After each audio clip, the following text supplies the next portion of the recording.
My son abandoned me on my birthday. A week later, fate made me a millionaire. But the truth behind those 7 days isn't a story about money. It's a story about silence, about the kind of hurt that ages a heart in a single afternoon, and the unexpected mercy that walks in when the people you love most decide you're no longer worth the weight of their attention. What happened in that week reshaped who I was, and who I refused to be ever again. She always said birthdays have a way of holding up a mirror.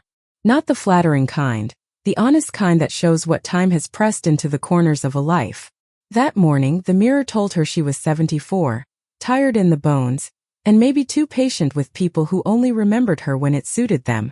Still, she woke early, brushed her silver hair, and tied it back the way she used to when her boy was little and liked to tug it while laughing against her shoulder. Her name was Eleanor Hart, and the house felt too big for her now. The hallway lights flicked from gold to gray as she moved past framed photographs that still carried the warmth of birthdays spent around homemade cakes and eager hands. Her footsteps echoed softly, reminding her that no one else lived there, that silence had become her only dependable guest. She checked her phone before brewing tea, hoping for a message, even a simple morning mom. Nothing. Just the cold rectangle of a screen that stayed blank no matter how many times she tapped it, as if avoiding the truth could somehow rewrite it. She placed the phone face down on the counter, the screen still glowing faintly through her fingers. But she wasn't bitter. Not yet. She still believed in the small rituals of hope, setting the kettle on the stove, smoothing the tablecloth, lighting the little candle shaped like a daisy. It was silly, she knew. A grown woman lighting a birthday candle for herself. But sometimes rituals keep a person from slipping through the cracks of their own quiet. The house creaked with the kind of memory that lived in furniture, chairs that had once held friends, cabinets that had held soup pots for cold nights, the old clock that once chimed loud enough to summon her son from outside play. Now it ticked softly, as if apologizing for surviving the years better than the relationships it once measured. By noon, she told herself not to expect anything. Not a visit. Not a call. Not a visit. Not a call. Not even a text. She told herself this the way people tell themselves they're fine when the heaviness on their chest says otherwise. She moved through the living room, dusting shelves and adjusting pillows just to keep her hands busy. At 1 o'clock, her phone finally buzzed. Her heart startled. She wiped her palms on her skirt and picked it up. It was him. "Mom, can I stop by?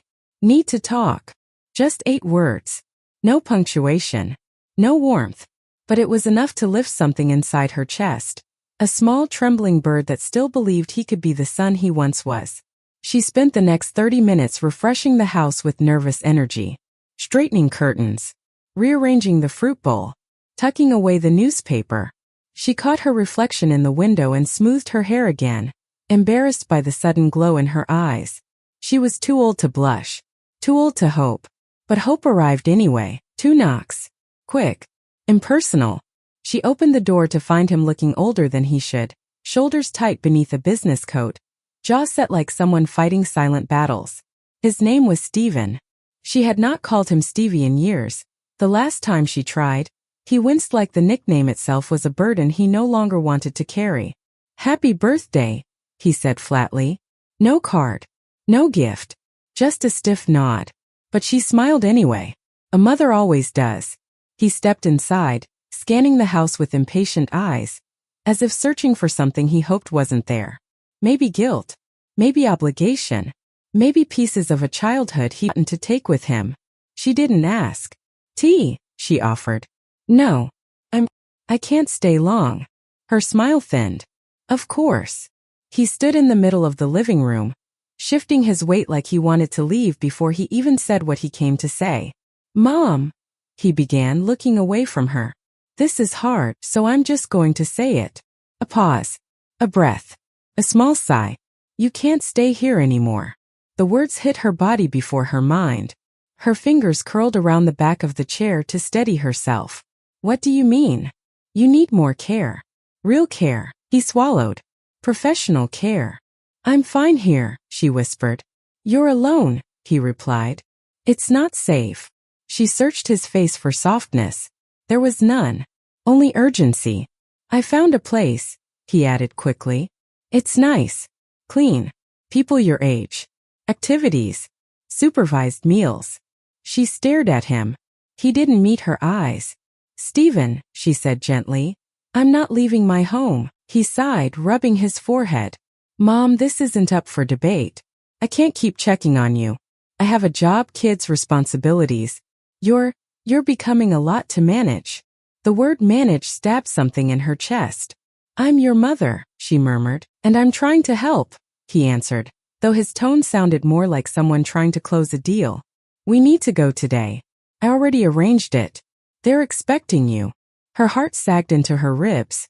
"Not today. Her birthday. Today," she whispered. "This is what's best," he insisted. "Come on, let's get your things." She didn't argue. The shock made her limbs heavy, her voice thin. She let him gather her coat, her small suitcase, her medications. She followed him down the steps, each one feeling like a goodbye she didn't consent to. The car farther from the life she knew and deeper into a future she had not chosen. She watched trees blur past the window, their branches trembling in the autumn wind like they were waving farewell. The nursing home appeared at the end of a gravel path, quiet, beige, clinical. A place built for endings disguised as safety. He parked, turned off the engine, exhaled. "Well," he said, forcing a smile, "here we are." She looked at him, her throat burning. "Will you visit?" she asked. "Yeah," he said too quickly. "Sure. Soon." He walked her inside, signed papers with rushed strokes, glanced at his watch twice. Then he gave her one stiff hug, barely more than two shoulders touching. "Take care, Mom," he said. And he left. Walked out the door without looking back. Left her standing in a hallway that smelled like disinfectant and wilted roses. Left her on her birthday. Left her because it was easier. She stood there for a long moment, the weight of abandonment settling around her like a second skin. She breathed in the quiet, steadying herself. She remembered something her late husband once said: "Life has a strange way of circling toward justice. Not quickly, but faithfully." She didn't believe it then. But she would, because 7 days after being left there by her only child, a clerk with trembling hands would walk down this same hallway looking for her, carrying a letter that would unravel everything she thought she understood about fate, dignity, and the kind of blessings that arrive when the people you love walk away. It would be the letter that proved he hadn't just removed her from her home. He had removed himself from the inheritance that was about to change both of their lives forever. The first night in the nursing home felt like trying to sleep inside someone else's memory. The bed was too firm, the sheets too white, the hallway lights too bright. Every sound had a mechanical rhythm. Doors clicking, wheels rolling, distant televisions murmuring old sitcoms to people who had forgotten the punchlines. Eleanor lay still, staring at the ceiling speckled with tiny holes that made it look like the sky had stopped bothering with stars. She turned her head toward the small window. Beyond it, the world moved on without her. Porch lights flicked on. Cars passed. Someone's dog barked 3 short, excited barks. Life happening. Life continuing. Life she was no longer a part of. Her chest tightened, not with fear, but with the recognition of a truth she had avoided for years. She had placed her heart entirely into one person. One son. One hope. And without warning, he had handed her back her own loneliness and called it care. She blinked slowly, letting the tears collect and fall quietly into her hairline. The night nurse peeked in twice. Once to check vitals, once to drop off a complimentary welcome packet filled with coupons she didn't want and pamphlets for knitting clubs she didn't belong to. The nurse smiled kindly, but Eleanor didn't have enough energy left to smile back. Not tonight. By morning, she forced herself into the communal dining hall, dressed neatly in the soft blue cardigan she'd knitted years ago when Stephen was still young enough to ask her for handmade scarves. The room buzzed gently with conversations that drifted from table to table like small birds, light, forgettable, repetitive. A woman with short white curls waved her over. "You're the new one," she said. "Sit. Breakfast is better when you complain about it with friends." Eleanor smiled faintly and sat down. The woman introduced herself as June, 79, retired teacher, sharp-tongued with a soft heart. Eleanor appreciated her instantly. June nodded toward Eleanor's untouched oatmeal. "Eat. You need strength." "For what?" Eleanor asked softly. June shrugged. "For whatever comes next. Life's funny that way." Eleanor wasn't hungry, but she lifted her spoon anyway. She could feel June watching her. Not out of pity but recognition. A quiet understanding between two women who'd both learned the cost of being too patient with the wrong people. Later that afternoon, Eleanor called her son. Not to ask for anything, just to hear his voice. He didn't pick up. She waited. Tried again. Straight to voicemail.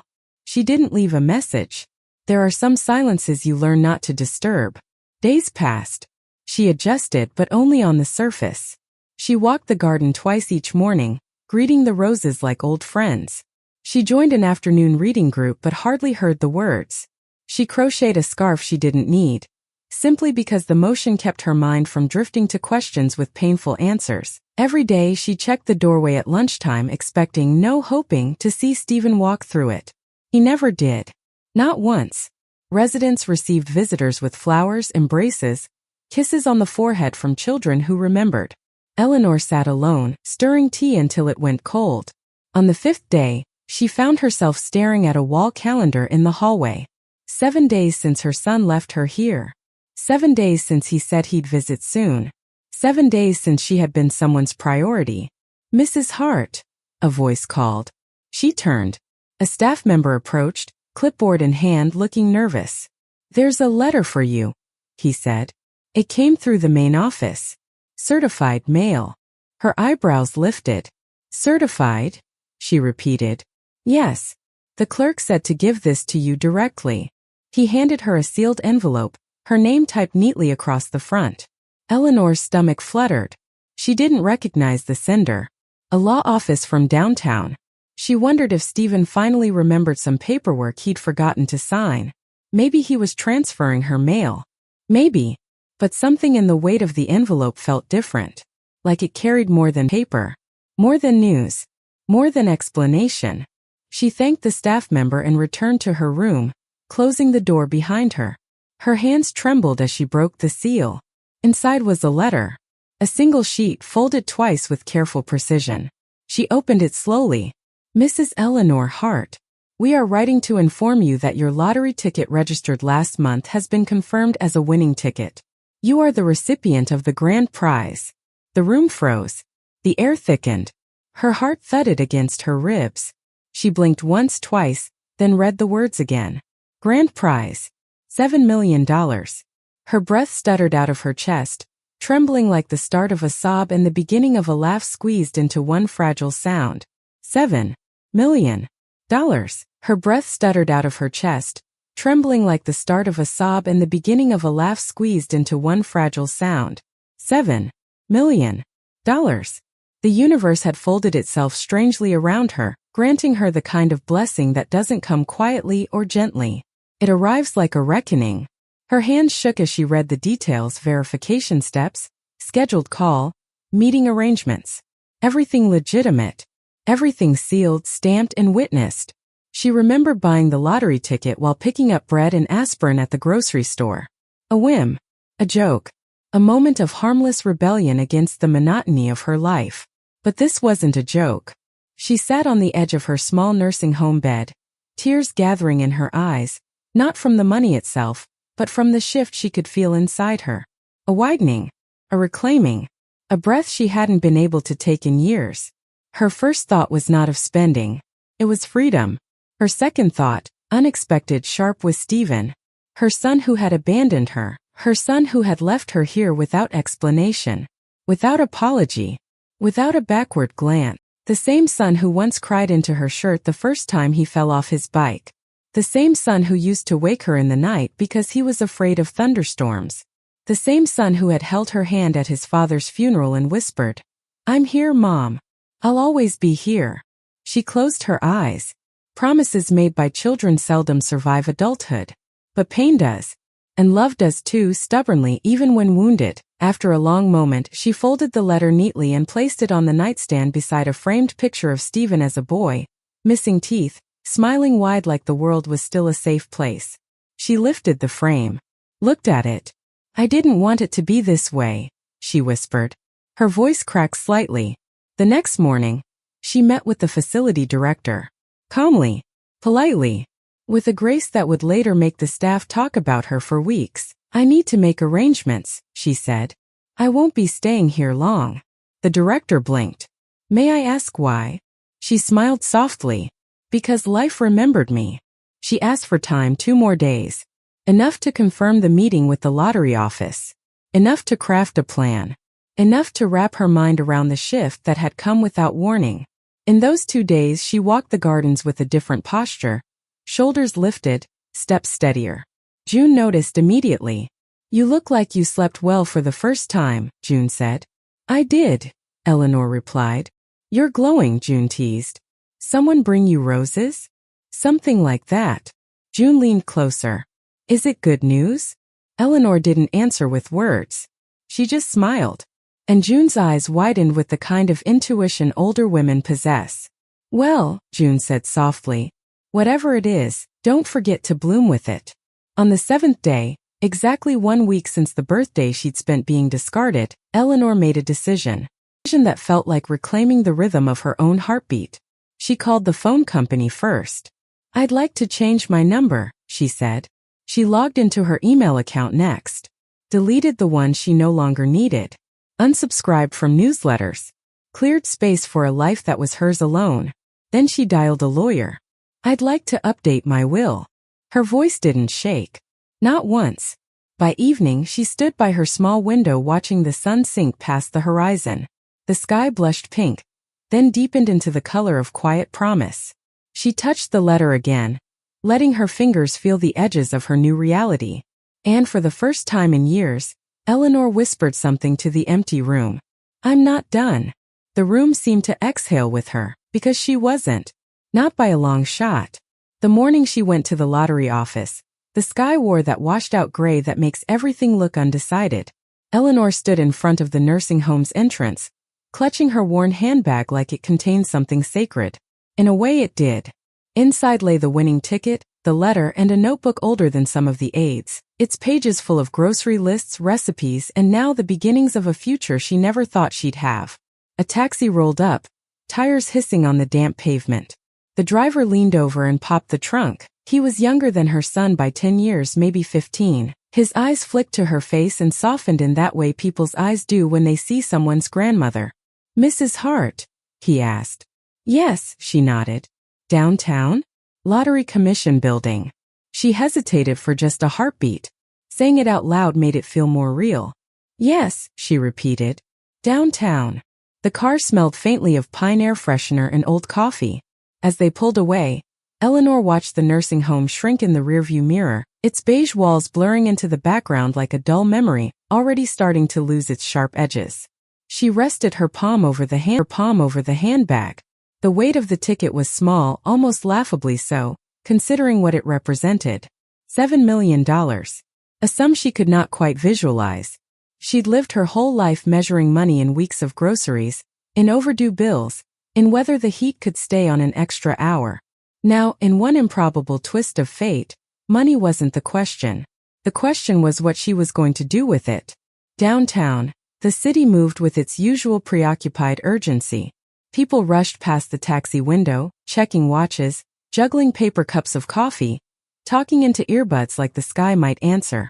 The driver pulled up in front of a glass building that reflected the clouds back at themselves. Here you go, he said. Good luck in there. She smiled faintly. I think I've already had more luck than I deserve. He frowned. After a certain age, ma'am, luck's just delayed payment. She stepped out, his words following her like a small blessing. Inside, the Lottery Commission office was brighter than she expected. White floors, rows of chairs, a counter lined with plexiglass. A large poster on the wall shouted in cheerful letters, "You never know when life will change." She almost laughed. If they only knew. A clerk with kind eyes and a name tag that read Maria beckoned her forward. Can I help you? Maria asked. Eleanor opened her bag slowly, fingers careful, reverent. She pulled out the ticket, the letter, and slid them under the glass. I received this, she said. I was told to come in person. Maria read the letter, then glanced at the ticket. Her eyes widened just a fraction. Then she became all business, moving through steps she'd likely rehearse for people she would never see again. Congratulations, Mrs. Hart, she said, voice gentling. We just need to verify some things, and then someone from the claims department will speak with you. The verification process felt oddly anticlimactic. Numbers scanned, forms signed, signatures compared. Questions asked about identity, place of purchase, bank information. Eleanor answered everything clearly. Years of managing household budgets, balancing checkbooks to the last cent, had trained her to be precise. While she waited for the claims officer, she sat on a plastic chair near the window, watching a man in overalls and paint-splattered boots pace with nervous energy. He clutched a ticket so tightly it looked like it might tear. His lips moved soundlessly, maybe praying, maybe bargaining. She realized with a strange, detached calm that, for once, she wasn't the one begging the universe to be kind. A door opened. A man in a gray suit stepped out, carrying a folder. "Mrs. Hart," he called. She stood, smoothing her cardigan, and followed him into a small office furnished with neutral chairs and a potted plant that was doing its best to live under fluorescent lights. He introduced himself as Mr. Dalton, claims manager. He shook her hand with professional warmth, then sat opposite her and opened the folder. "First of all," he said, "congratulations. This is life-changing money." "So I've been told," she answered softly. He smiled. "We've confirmed everything. The ticket is valid. You'll have some decisions to make regarding payment options, lump sum versus annuity, tax implications, that sort of thing. I'll walk you through it." He did. Patiently. Carefully. He explained numbers she'd never imagined would apply to her life. He drew charts, showed timelines. When he finished, he asked, "Do you have family you'll be sharing this with?" The question landed in the space between them like something fragile. "I have a son," she said, "and I assume he'll be very happy for you." His tone was light, assuming the obvious. Her lips curved in a smile that didn't quite reach her eyes. "I suppose that depends on when he finds out." He noticed something in her tone the way observant people do. "Is everything all right?" he asked gently. She could have lied. Said yes. Said it was complicated. But there comes a point in a person's life when the weight of pretending becomes heavier than the truth. "He left me at a nursing home," she said quietly. "On my birthday. Without telling me this," she nodded toward the folder, "would be coming." Dalton's expression softened. The professional mask slipped for a second, revealing a man who'd probably heard too many stories like this in different costumes. "I'm sorry," he said. She shrugged lightly. "Life is what it is." He hesitated, then leaned forward slightly. "Mrs. Hart, this is your money. Your future. Whatever you choose to do with it, that's your decision. But if you want my unofficial advice," he paused, searching for the right words, "make sure that from this point on, nobody gets to decide your life for you except you. Nobody gets to decide your life for you except you." The sentence folded itself into her chest and stayed there. By the time she left the office, the paperwork was in motion. She had chosen the lump sum payment, not because she wanted to spend quickly, but because she wanted control. After decades of stretching dollars to cover rent, food, school supplies, and emergency repairs, control felt like the real prize.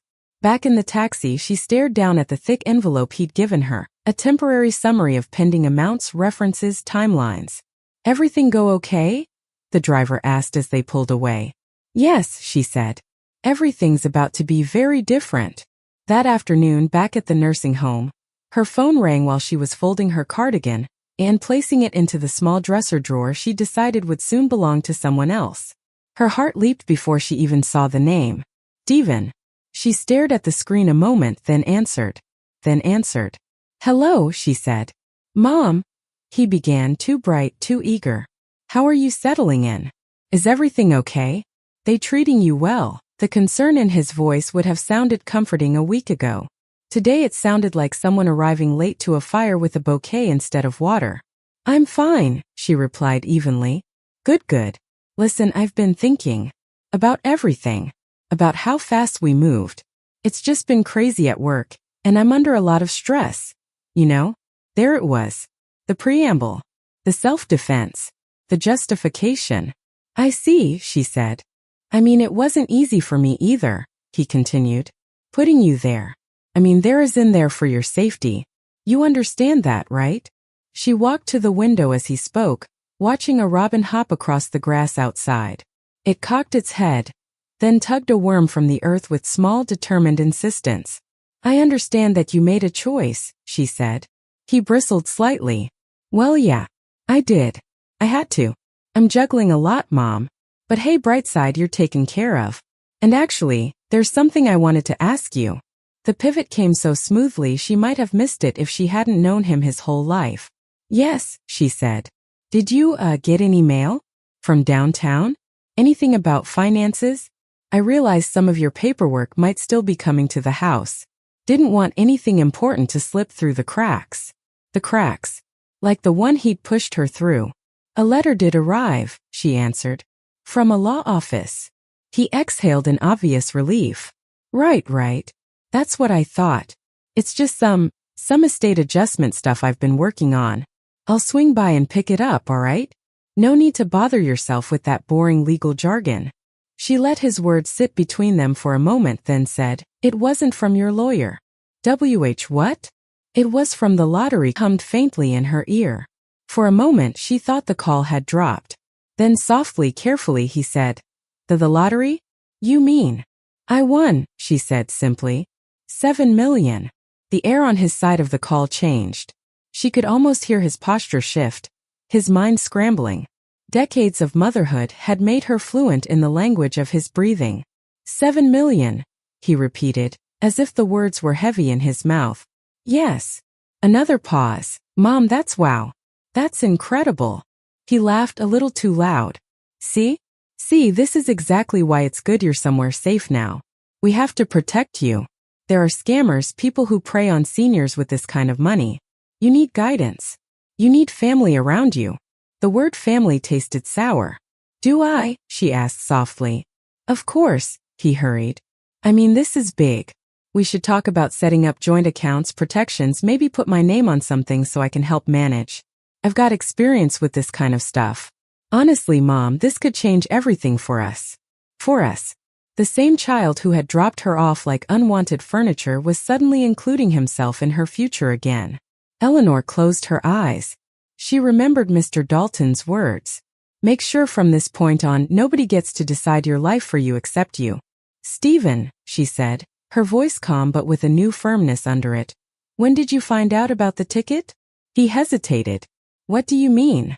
The letter was dated 3 weeks ago. It was sent to the house first. She took a breath. You knew before you brought me here, didn't you? The silence that followed was answer enough.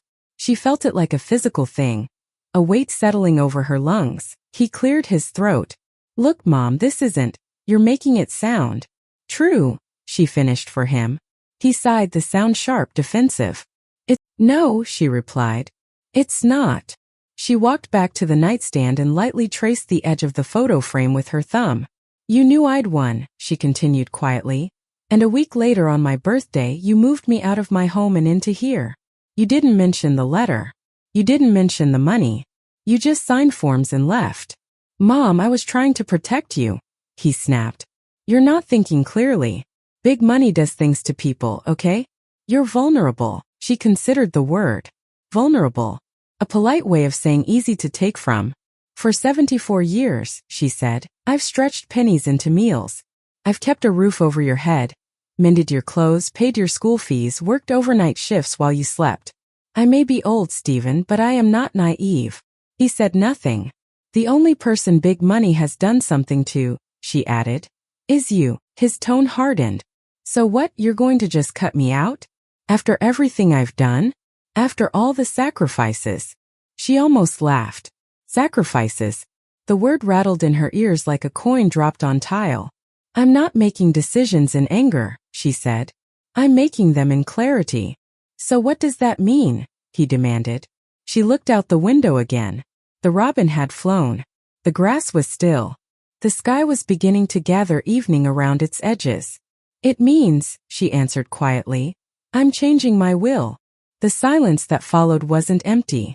It was crowded with history, with broken promises, with the sudden realization on his end that the woman he'd underestimated still owned more than he'd accounted for. Mom, he began. She didn't let him finish. I hope, she said, voice steady, your life for something other than what I can give you. Until then, I think it's best we take some space. You can't be serious, he hissed. I am tired, she replied. And for once, I am allowed to be tired without apologizing for it. Don't do anything stupid, he snapped. You'll regret this.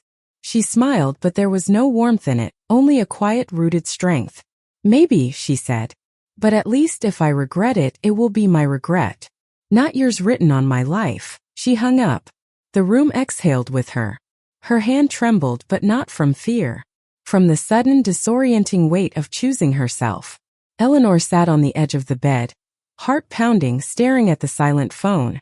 She had just done something she'd never done before. She had put a boundary between herself and her only child. She had chosen her dignity over his comfort. Outside, the first stars began to pierce the darkening sky, small, insistent points of light refusing to be cancelled by the night. Inside, a 74-year-old woman realized that wealth wasn't the money waiting in some future bank transfer. Wealth was this: the ability to say no, the courage to say, enough. And somewhere between the ticking of the hallway clock and the soft murmur of the television next door, she understood, the real lottery she'd won wasn't printed on numbered balls. It was printed on the spine she'd finally decided to stand up with. She reached for the notebook in her drawer, opened to a blank page, and wrote 3 words at the top in steady, deliberate handwriting. My life now. Then she underlined it once, twice. When she put the pen down, the page looked like a contract. Not with a lawyer. Not with a lottery commission. With herself. And tomorrow she would keep it, because tomorrow she would walk into a lawyer's office and rewrite the story of who inherited what and why. And for the first time in a long time, Stephen would not be the center of that story. He would be the lesson. The morning after the phone call, Eleanor dressed slowly, as if each button of her blouse needed her to breathe differently. A strange calm had settled over her in the night, the kind that feels like the air right before a storm breaks. Not violent. Not chaotic. Just full of something that wants to finally be heard. She sat at the small dresser, combing her white hair back from her face. The mirror reflected a woman who looked older than she remembered, but also steadier. Fuller. The kind of woman who had looked disappointment in the eye and refused to flinch. The kind of woman who had raised a boy who forgot her humanity and then rediscovered her own anyway. At breakfast, June was waiting, a mischievous spark in her eyes. You're glowing again, June said. Either you slept well or you've made a decision. Both, Eleanor replied. June leaned in, folding her hands. Then tell me something true. Eleanor smiled softly. I won't be staying here much longer. June blinked once, then tilted her head. New place lined up? Something like that, Eleanor said, stirring her tea. And your son? June asked gently. Eleanor paused, letting the spoon clink softly against the mug. He'll have to learn to knock like everyone else. June laughed, an approving, full laugh that felt like applause disguised as friendship. Later that morning, Eleanor called the taxi service again. She stepped outside to wait, the crisp air tapping lightly at her cheeks. The sun peeked out behind the clouds just enough to soften the world. She looked around the courtyard. Rose bushes trimmed neatly, benches lined up like elderly soldiers, the faint scent of lavender rising from the garden beds. She didn't hate the place. The people were kind. The rooms were clean. The silence wasn't always heavy, but it wasn't hers. And that mattered more than anything. The taxi arrived right on time. The same driver. Same worn seats. Same faint smell of coffee that clung to the upholstery like a memory. Back downtown? He asked. Yes, she said. To a look, he raised an eyebrow but didn't ask questions. He simply nodded and pulled onto the road, letting the hum of the engine fill the spaces between them. The law office was a modest brick building with ivy creeping stubbornly along the sides. She entered with slow, measured steps, telling herself she deserved to walk in as someone who mattered. Because she did. She always had, even on days she didn't feel like it. Inside, a receptionist greeted her with a practiced smile. Good morning, ma'am. Do you have an appointment? Yes, Eleanor said. With Attorney Kingsley. Of course. Please have a seat. She sat in a cushioned chair near a lamp shaped like a lighthouse. The soft glow reminded her of bedtime stories she used to read to Stephen, where oceans roared and lighthouses guided lost sailors home. Funny, she thought. How the child guided the mother once. And now the mother was guiding herself out of the dark. "Mrs. Hart," a voice said. Eleanor stood. Attorney Kingsley was a woman in her 30s with sharp eyes, a soft voice, and the kind of posture that suggested she had spent years listening to people who needed to be heard. She extended a hand warmly. "It's good to meet you," Kingsley said. "Please come in." Eleanor followed her into a simple office. Family photos, certificates on the wall, a window facing a busy street. Kingsley took her seat and motioned for Eleanor to do the same. "So," Kingsley began, "you mentioned wanting to update your will and adjust beneficiaries. We can absolutely help with that. Let's start by discussing what you want to change." Eleanor folded her hands in her lap. "I want to remove my son," she said plainly. Kingsley did not react with surprise. She simply nodded once, clicking her pen. "May I ask why?" Eleanor took a breath. "Because leaving someone behind is a kind of death. And my son buried me before I was ready." Kingsley's eyes softened. She didn't press. Instead, she shifted the papers on her desk. "All right. Who would you like to add or adjust?" Eleanor paused, searching her own heart. The truth settled quietly. "I'm not sure yet," she admitted. "But I know it won't be someone who sees me as an obligation." Kingsley nodded again, thoughtful. "We can draft the update with placeholders and finalize later. No rush." They worked through details, questions, assets Eleanor had never thought she'd possess. When they finished, Kingsley slid the preliminary draft toward her. "You're making strong, clear decisions," she said. "You should feel proud." Proud. The word felt foreign, like a necklace she hadn't worn in years. Heavy. Beautiful. Eleanor exhaled. "Thank you." As she left the office, she realized her hands weren't trembling anymore. Her steps felt planted. Purposeful. She walked back to the taxi with a quiet certainty that she had just reclaimed something she hadn't even realized was missing, her authority over her own story. Back at the nursing home, she found June in the garden, trimming a pot of fading violets. "You look like you just outran a storm," June said without looking up. "No," Eleanor replied, smiling. "I think I walked through one." June snorted. "Better than being struck by lightning." Eleanor sat beside her. "June, do you ever think about the difference between being needed and being valued?" June sighed, leaning back. "Every day since my husband passed. People need you until they don't. Value, that's rarer." Eleanor nodded. "I think I've spent my whole life confusing the two." June set down the clippers and patted Eleanor's hand. "The trick is learning you don't owe anyone the version of you they prefer. You owe yourself the version that lets you sleep at night." The words settled warmly in Eleanor's chest. Later that afternoon, she walked the hallway toward her room, the click of her shoes steady and calm. She opened the door. She noticed something she hadn't expected. A small envelope had been slipped under the crack. Her name was written in rushed handwriting. She picked it up cautiously and opened it. Inside was a note. "Mom, we need to talk. I'm coming tomorrow. Please don't do anything drastic. Stephen." She sat on the edge of the bed, letting the paper rest in her palm. Tomorrow. He was coming tomorrow. She didn't know whether to brace herself or prepare her heart. She didn't know if he was coming in anger, desperation, or guilt. She only knew she would no longer shrink to fit whatever version of motherhood he needed in the moment. She folded the note neatly and placed it beside the photo of him as a boy. That night she walked the corridors softly, listening to the familiar sounds, the rolling carts, the distant laughter, the soft hush of slippers shuffling against tile. She realized how much she had changed in a single week, how much clarity pain could create when given permission to speak. She paused by the window at the end of the hall. The moon hung low, pale gold, washing everything in gentle light. Somewhere in that glow, she felt the old version of herself slipping away, the quiet woman who always said yes, who allowed guilt to hold the pen that wrote her life. Now a different woman stood here. A woman who had stood up to her son. A woman who had rewritten her will. A woman who had dared to choose herself. Tomorrow she would face him. And there would be a reckoning, not loud or angry but honest. The kind that changes relationships or ends them. As she turned to head back to her room, she whispered to herself, "He'll see me this time." Not the mother who made excuses for him. Not the woman he assumed would bend. But the person she had always been beneath the years of quiet sacrifice. When she reached her door, she paused, lifting her chin slightly. Let him come. Let him talk. Let him try to unravel the choices she had made. Because she finally understood what the world had been trying to tell her all along.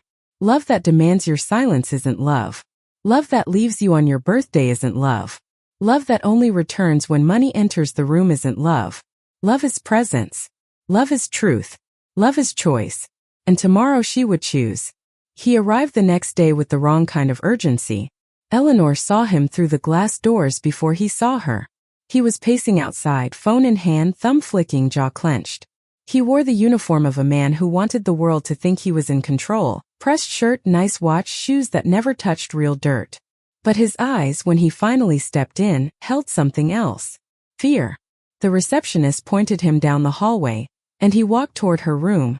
His steps too quick for a son visiting out of love. He knocked once and then pushed the door open without waiting for an answer. Mom. The word came out like a claim, not a greeting.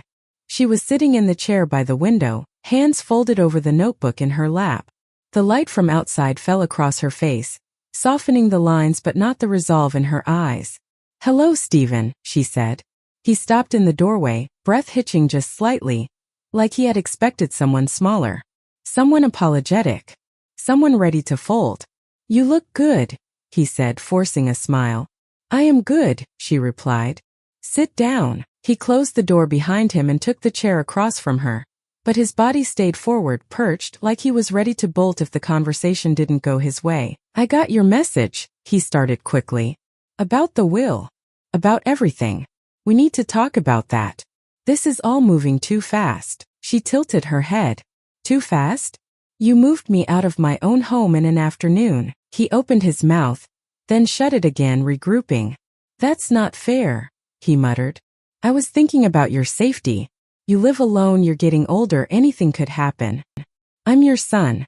It's my job to make sure. You're my son, she cut in, calm but firm. That was never a job. It was a gift. One I took very seriously. He flinched, as if the gentleness in her voice hurt more than anger would have. He took a breath. Look, can we just reset, okay? Start over. I panicked. I didn't handle things the right way. I should have been more transparent about the letter. I get that. I'm sorry. I truly am. But changing your will? Cutting me out? That's extreme, Mom. She watched him, really watched him, the way she used to when he was a child trying to lie about scraped knees and broken vases. Why didn't you tell me? She asked simply. He blinked. What? You knew about the lottery before I did. Why didn't you tell me? He shifted in his chair, eyes darting to the floor, then back to her. Because I was trying to figure out what was best. $7 million just dropped into your life. You're vulnerable, Mom. People could take advantage. They didn't, she said. You did. The air between them tightened. I was trying to protect you. He insisted, louder now. What if you'd given it all away? What if some scammer had convinced you to sign something? I thought if I handled it first, I could make sure everything stayed controlled. Controlled by who? She asked. He didn't answer. She leaned back slightly, hands still folded. You moved me out of my home on my birthday, into a place I didn't choose, and you never once mentioned that my life had just changed. Stephen, that's not protection. That's removal. He swallowed hard. His jaw flexed. I was going to tell you.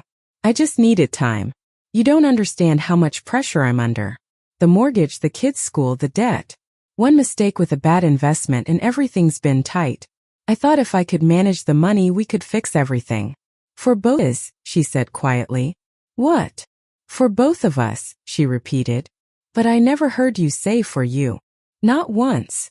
He threw his hands up. So what now? You keep it all?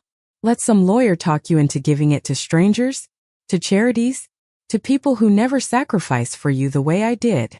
She almost laughed at that, but the sound stopped in her throat. You sacrificed? She asked, not mocking, just tired. He bristled. Yes. I built a life. I worked insane hours. I tried to make you proud. I was proud, she said. Long before the suits. Long before the house. I was proud when you were a boy who wiped mud off his shoes before coming inside because you didn't want to dirty the floor. I was proud when you shared your sandwich with a kid who had nothing. I'm not proud of this version of you. His eyes glassed, anger and shame wrestling behind them. You don't get it, he whispered. You never lived with this kind of pressure. Bills, expectations, everyone thinking you're successful when you're one bad month from everything crumbling. When I saw that letter, it felt like a lifeline. For all of us. Then why, she asked, did the first thing you cut loose have to be me? The question landed like a stone dropping into deep water. He looked away, blinking fast. I didn't cut you loose, he mumbled. I moved you somewhere safe. You moved me somewhere convenient, she replied. For you. Silence stretched, long and uncomfortable. Finally she spoke again. I'm not having this conversation to punish you, she said. I'm having it because for 74 years, I have put your comfort above my own peace. That ends now. He looked back at her, eyes reddening. So what then? You just erase me from your life. She studied his face. The shadow of the boy he once was still lived there, buried under layers of stress and entitlement and fear. She always would. But she could not keep bending herself to protect a man who had turned her love into an exploitable resource. I'm not erasing you, she said softly. You're my only child. That doesn't vanish. But I am changing the terms. He frowned. What does that mean? It means, she said, that my money is not your safety net. And my life is not your contingency plan. He scoffed. So you'd rather give it to some charity than your own flesh and blood? She thought about June, about the nurse who brought extra sugar packets because she liked her tea sweet, about the driver who said luck was delayed payment, about all the faces here lined with stories that no one ever asked to hear. My flesh and blood left me in a facility without a backward glance when he thought I had nothing, she said. If money is what calls you back, then I'd rather give it to people who show up when there's nothing to gain. He flinched like she'd slapped him. His voice cracked when he spoke again. You're being cruel. Cruel, she repeated, tasting the word. Cruel is leaving your mother on her birthday and calling it logistics. Cruel is knowing her life has changed and deciding she doesn't need to know until you've figured out how to position yourself. What I'm doing is not cruelty, Stephen. It's consequence. His shoulders sagged, the fight bleeding out just enough to reveal the boy again. So that's it, he whispered. You're done with me? She looked at him for a long moment. No, she said. I am done chasing you. I am done begging for your time. I am done letting my love be used as leverage in your financial planning. He stared at her, searching her face for some sign of softness he could still rely on. What if I'm trying to change? He asked. Then change, she replied. But do it without expecting payment. He swallowed. And the will. I've changed it, she said bluntly. For now you're not in it. His jaw clenched again. Tears gathered at the corners of his eyes, but he blinked them back, pride fighting grief. You'd really leave me with nothing, he said hoarsely. After everything?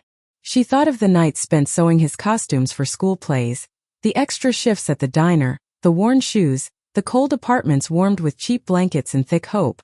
She thought of the way he used to run into her arms without thinking about what she could give him. I already left you with everything that matters, she said gently. A conscience. A sense of right and wrong. Somewhere along the way you put those in storage. If you find them again on your own, maybe one day we'll talk about trust. But not today. He stood abruptly, the chair scraping harshly against the floor. So that's how it is, he muttered. You win the lottery and suddenly you're above me. Fine. Enjoy your money, Mom. He turned toward the door. Stephen, she called. He stopped, hand on the handle, shoulders tense. She didn't raise her voice. She didn't plead. She simply said, one day, you'll have to explain to your own children why their grandmother lives in your memory as a problem to be outsourced instead of a person to be honored. Make sure that story sits well in your throat. He stayed frozen for a second. Then without looking back, he opened the door and walked out. The door closed with a soft click. The room settled. Eleanor let out a breath she didn't know she'd been holding. Her hands shook now, but not with fear, with release. Years of swallowed words, of unspoken hurt, of quiet acceptance had just left her body in one long, steady confrontation. She stood and went to the window. Outside, a young woman was pushing an older resident in a wheelchair through the garden. They were laughing at something the world would forget, but their hearts wouldn't. Eleanor watched them for a moment, then reached for the notebook on her chair. She opened it to a fresh page and wrote, "If he comes back without the money in his eyes, I will answer the door." She underlined it once. That was the turning point. Not the ticket. Not the phone call. The moment she decided that reconciliation, if it ever came, would be built on love alone, not shared bank accounts and strategies. She closed the notebook and sat back down. She was not done. Now came the part of the story where she would decide what to build with what life had handed her. Not in reaction to her son. Not in defiance of him. But in honor of the woman she still was, beneath the wrinkles, beneath the hurt, beneath the ache. The woman who, finally, had something powerful that no one else could spend for her. Choice. The day after Stephen stormed out, the nursing home felt different. Not because anything had changed around her, but because something had shifted inside her. It was as if she had been walking with a weight strapped to her back for years, and had only just realized she could set it down. She woke early, before the aides made their rounds, before breakfast trays clattered down the hallway. The world was still half asleep, painted in the soft blue-gray of dawn. For the first time since arriving, she opened her window all the way and let the cold morning air wash over her. It filled her lungs sharply, like a reminder that she was still here, still capable of choosing how deeply she wanted to breathe. She made her bed with careful hands, smoothing the sheets until no wrinkle remained. Then she sat at the edge of it, notebook in hand, and let herself sit in silence. Real silence. Not the silence of hurt or abandonment, but the silence that follows a hard truth spoken out loud. On the first blank page she wrote a single question. If I had no one to answer to, what would I do? She stared at the words. They scared her a little. Freedom is a strange thing, heavy with possibility, frightening in its openness. She tapped the pen lightly against the page as if waiting for the answer to knock. A soft rustle at the door interrupted her thoughts. June appeared holding 2 cups of tea. I figured you might need the stronger stuff this morning, June said, closing the door with her elbow. Eleanor smiled. I do. June lowered herself into the chair across from her. So, yesterday looked intense. It was, Eleanor admitted. You okay? I will be. June nodded. Sometimes the truth doesn't feel freeing right away. Sometimes it feels like being scalded clean. Eleanor wrapped her fingers around the warm cup. I never thought I'd say some of the things I said. Sometimes you need to shock your own heart back into rhythm, June replied. What did he do? Eleanor hesitated. He found out about the lottery before I did. And he didn't tell me. June's eyes narrowed. He kept it from you? Yes, on purpose. Yes. June let out a slow, sharp breath. Then yesterday wasn't a fight. It was overdue. Eleanor didn't disagree. The 2 women sat quietly for a moment, sipping tea that tasted slightly medicinal but comforting in the way good company always is. Eventually, June touched Eleanor's knee gently. What are you thinking now? About everything. Eleanor turned the notebook so June could see the question she had written. June smiled sadly. You know what I see when I look at that? A woman who hasn't asked herself what she wants in a very long time. The words hit hard. Harder than she expected.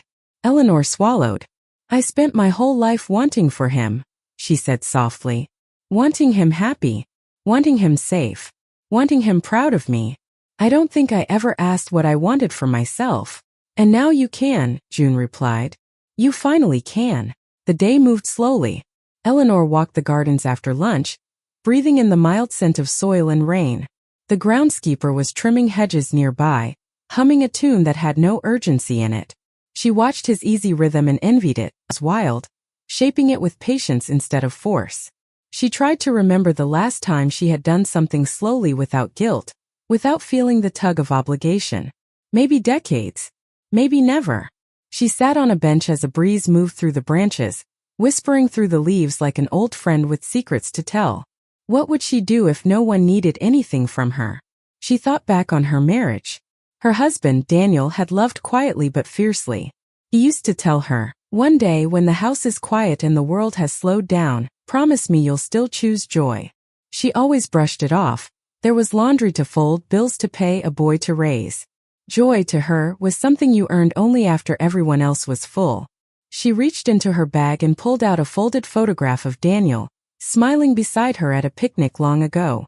Her younger self looked carefree in that picture, hair loose, eyes bright, smile unburdened. She touched the corner of the photo gently. "What would you do?" she whispered to the image of the man she once loved. She could almost hear his answer, warm and teasing, "Probably not sit in a nursing home thinking about groceries." She chuckled softly to herself. That afternoon, she found the activities coordinator handing out flyers for art classes and music sessions. Eleanor took one out of politeness, but as she walked away, something in her chest stirred. Art class. Her mind drifted back to the days she used to sketch Daniel while he read on the porch, pencil moving lightly over paper, capturing the tilt of his chin, the curve of his smile. She stopped drawing after he passed away. She told herself the grief made her hands clumsy. Maybe it just made her afraid of remembering what she once loved. That night she opened her notebook again. On the page beneath the question she wrote, "I want to take an art class." The sentence looked almost childish. Simple. Small. But she stared at it as if it were a revelation. Then on the next line she wrote, "I want a home again." This time her breath caught in her throat. She wasn't thinking about the old house, the one that now held more ghosts than memories. She meant a place that was hers, chosen without guilt or pressure. A home built from the ground up with her own permission. She closed the notebook gently. She would not rush herself. She would not plan out of fear. She would not decide out of spite. Tomorrow she would call the lottery claims manager again. Tomorrow she would ask questions she had never had the luxury to ask, about accounts, privacy protections, options she didn't even know existed. Tomorrow would be the first day of her life that belonged solely to her. But tonight? Tonight she allowed herself to lie down on her small bed, look out the window at the soft glow of the courtyard lamp, and feel something she hadn't felt in years. Enough. Not more. Not less. Just enough. The kind of enough that fills the spaces inside you that you didn't know were hollow. The kind that lets you sleep without replaying conversations or worrying about who you've disappointed. The kind that doesn't ask for explanation. Her eyes grew heavy. The sounds of the facility softened. The clatter, the murmurs, the quiet creaks of old building bones settling into night. And in that stillness, she whispered into the dark, "I survived losing him. I can survive rebuilding myself." This wasn't the triumph. This wasn't revenge. This wasn't the victory lap people imagine after winning millions. This was the beginning of something quieter. Something truer. Something that wasn't about money at all. She fell asleep feeling something like peace. Not because her son had changed. Not because the world had made perfect sense. Because, for the first time in her adult life, she was choosing the direction of her own light. And in that small, steady glow, she realized something powerful. You don't need permission to begin again. Just courage. And she was finally learning how to hold that. The next morning unfolded with a different kind of softness, like the world itself had taken a breath and decided not to hurry her. Eleanor woke with sunlight warming the corner of her room, touching her cheek with a gentle insistence that reminded her of mornings long before worry carved lines into her face. She stretched slowly, feeling the stiffness leave her bones one joint at a time. No phone calls. No obligations. No child needing anything. No crisis pulling her in directions she no longer had energy for. Just herself. And the day.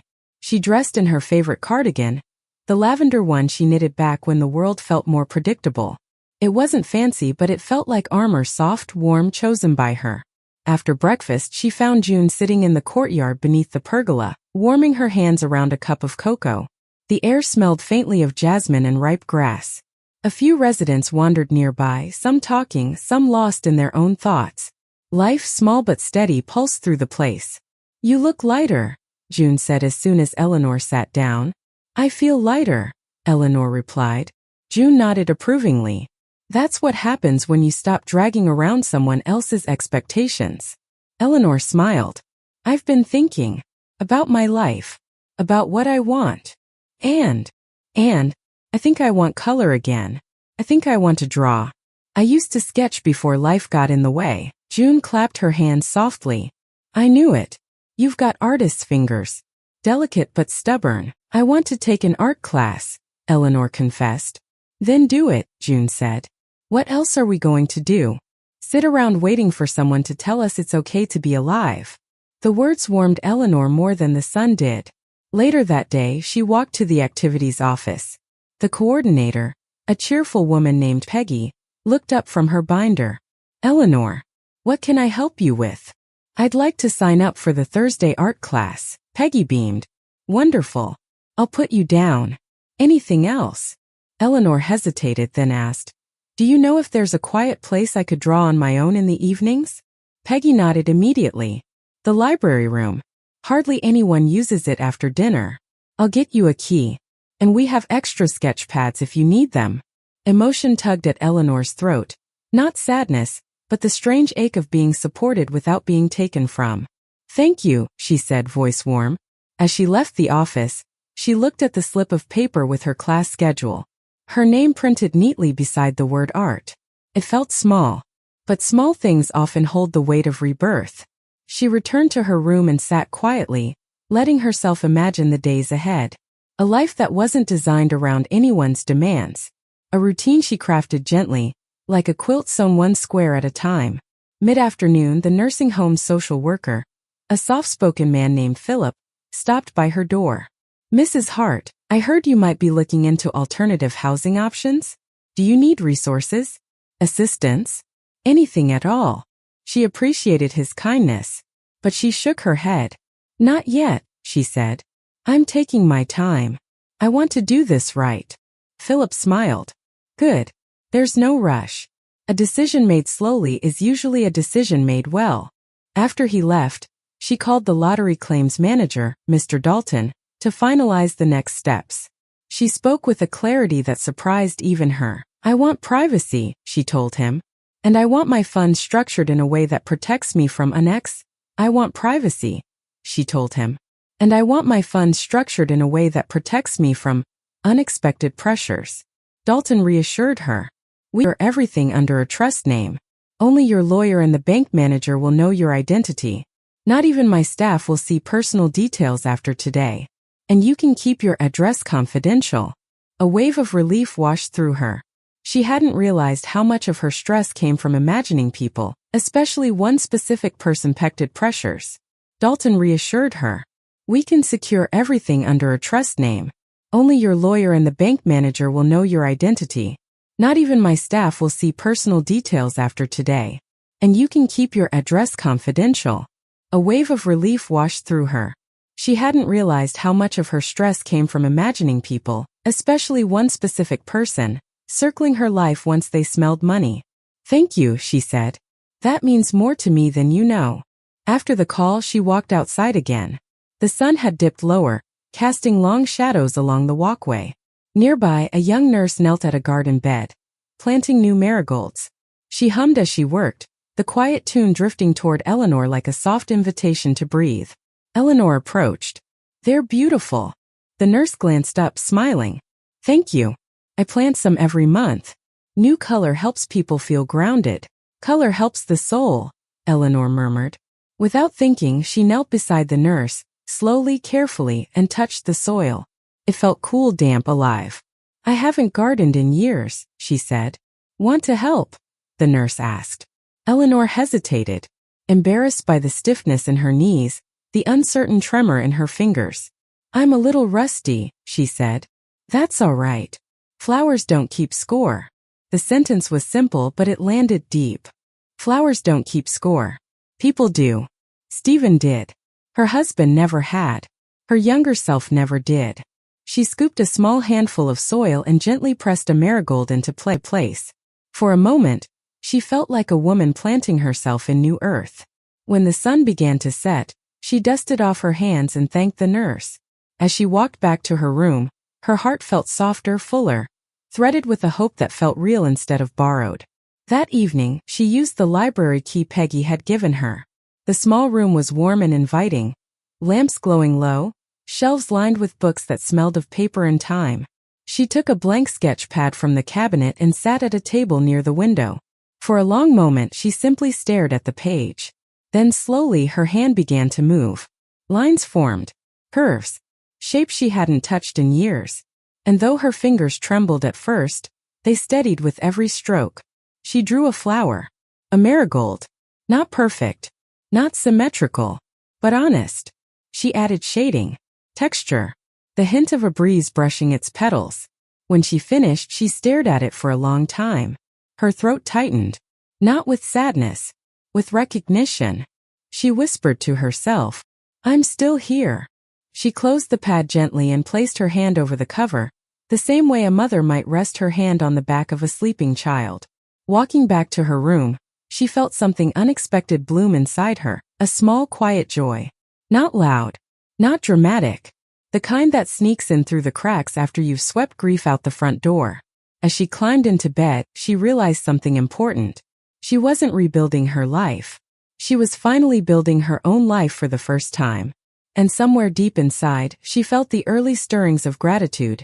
Not for the money, not for the fight with her son, not for the pain that pushed her here, but for the chance to start again with her own hands on the wheel. For a woman who once believed she was at the end, she finally understood something powerful.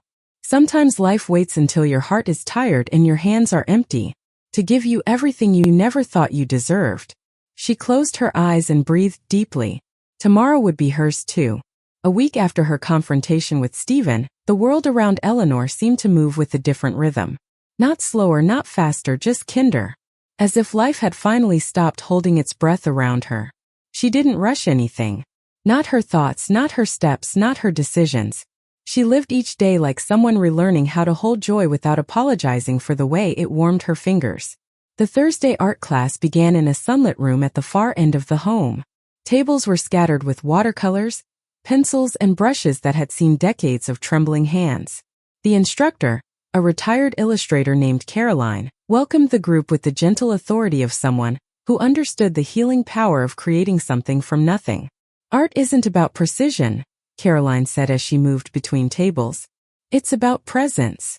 Eleanor held her pencil tightly at first, but as the minutes passed, the lines she drew grew softer, freer. Her hand began remembering the way her younger self used to move across paper, curious, patient, unafraid of blank spaces. Caroline stopped behind her, studying the marigold sketch Eleanor had begun refining. "You draw like someone who's lived a lot," Caroline murmured. "I feel like someone who's lived twice," Eleanor replied.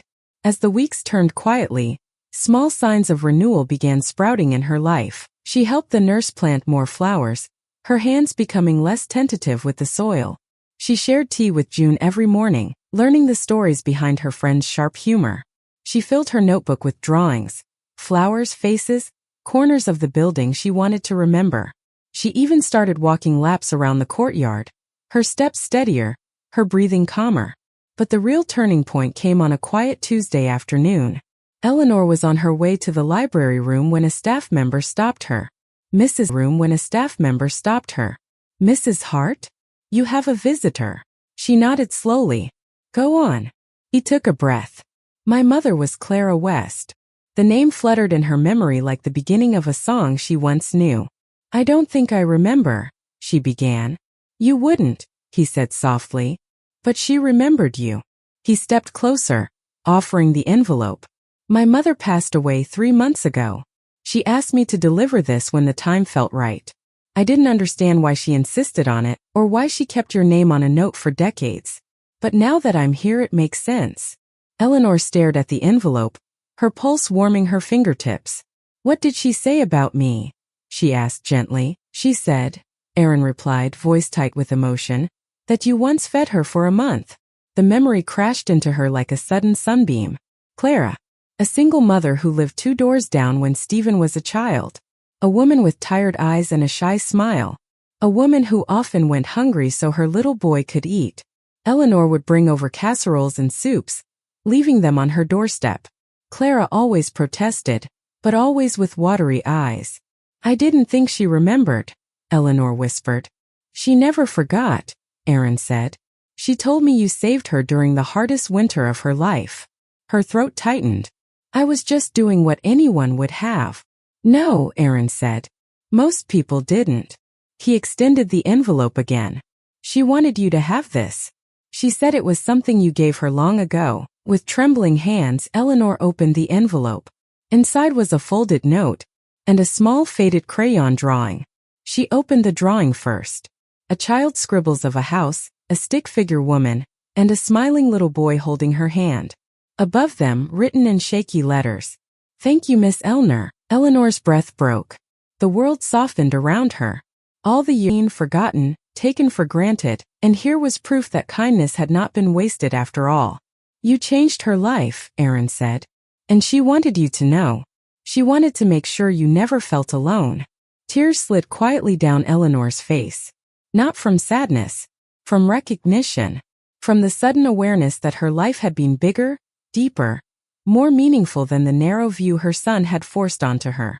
Aaron hesitated, then added softly, "She also asked me to tell you that she prayed you'd receive 10 times the kindness you gave." Eleanor closed her eyes. $7 million. A new life. A second chance. Not luck. Not coincidence. A return. A circle closing. Redemption, not through wealth, but through the realization that kindness is a currency that never devalues. She looked at Aaron, gratitude flooding her chest. "Thank you," she whispered, "for bringing this to me." He nodded. It was an honor. After he left, she remained in the garden for a long time. She traced the childlike lines on the faded paper, letting the memory settle into her heart like a warm stone. The sun dipped lower, casting gold across the marigolds she had planted. She lifted the drawing to the light. It glowed.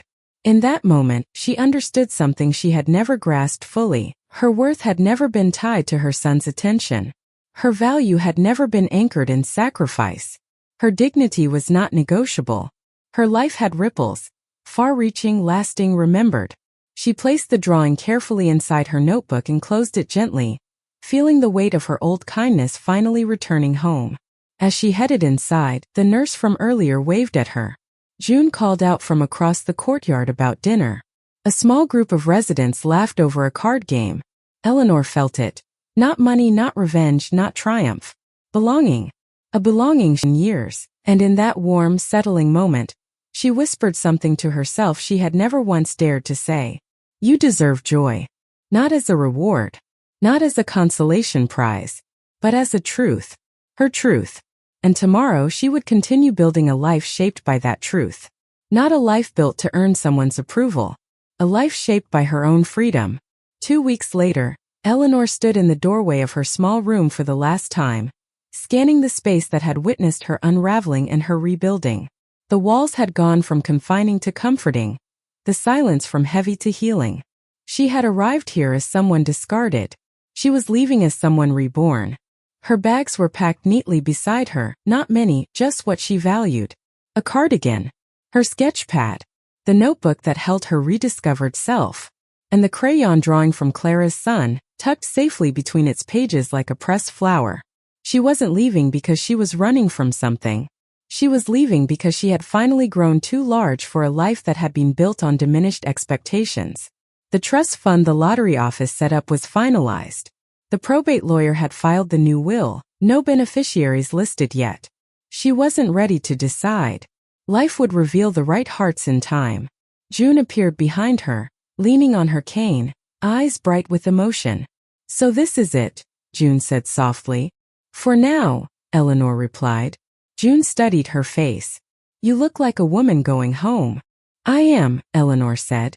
Even if I'm still building it. June nodded, proud and a little sad. Don't forget us when you become some famous painter. Eleanor laughed. I'll remember every person who helped stitch me back together. They hugged tightly, two women who met by circumstance but became family by truth. Outside, the taxi waited. The driver opened the trunk and smiled when he recognized her. Back downtown again, Mrs. Hart? No, she said with a gentle firmness. Forward this time. He nodded with respect. Where to? She handed him a slip of paper. An apartment building near a quiet lake. She had toured it last week. Light spilled through the windows. The hallways smelled like lemon wax. The manager knew her only as Ms. Rose, the trust name on her file, anonymous, private, safe. As they drove, trees blurred into soft ribbons of green. The world outside looked newly washed, as if the rain had made room for her. She pressed her hand against the cool window and watched the landscape stretch wide and open. She wondered if Stephen would ever call again. Not immediately. Maybe not for months. Maybe not for years. Maybe he would never call. The ache of that thought was real, but it no longer defined her. She no longer lived in a house shaped like his approval. She lived in a world where she stood whole, whether he stood beside her or not. People often believe closure happens in a single moment, a grand conversation or a dramatic apology. But as she rode toward her new life, Eleanor realized closure was quieter. It was the slow, steady acceptance that some chapters are meant to be closed with grace, not guarantees. When the taxi pulled up to her new building, she stepped out into bright sunlight. The lake shimmered in the distance, the water catching light like a sheet of glass. Birds chirped near the walkway, hopping between patches of grass, unconcerned with anything but the moment. She took a long, deep breath. Inside the apartment, the manager gave her the keys and left. Eleanor walked through each room slowly, touching the walls, feeling the space. It was empty but not lonely. It was clean but not sterile. It felt like waiting, not for someone to fill it but for her to claim it. She opened the windows. Let the breeze in. Let her new world breathe. In the living room, she set up a small table near the window, placing her sketch pad and pencils on top. She pulled the marigold drawing from her notebook and pinned it to the wall. The paper was worn, the colors faint, but it glowed in the sunlight.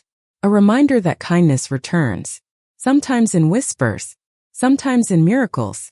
As the sun dipped lower, she brewed tea, letting the warmth settle into her palms. She stood at the window watching the water shimmer. She wasn't thinking about the money. She wasn't thinking about inheritance. She wasn't even thinking about Stephen. She was thinking about her own life, perhaps for the first time in decades. How strange and beautiful it was to realize that beginning again didn't require youth, only courage. She picked up her pencil and began sketching the lake. Her strokes were soft at first, then bolder.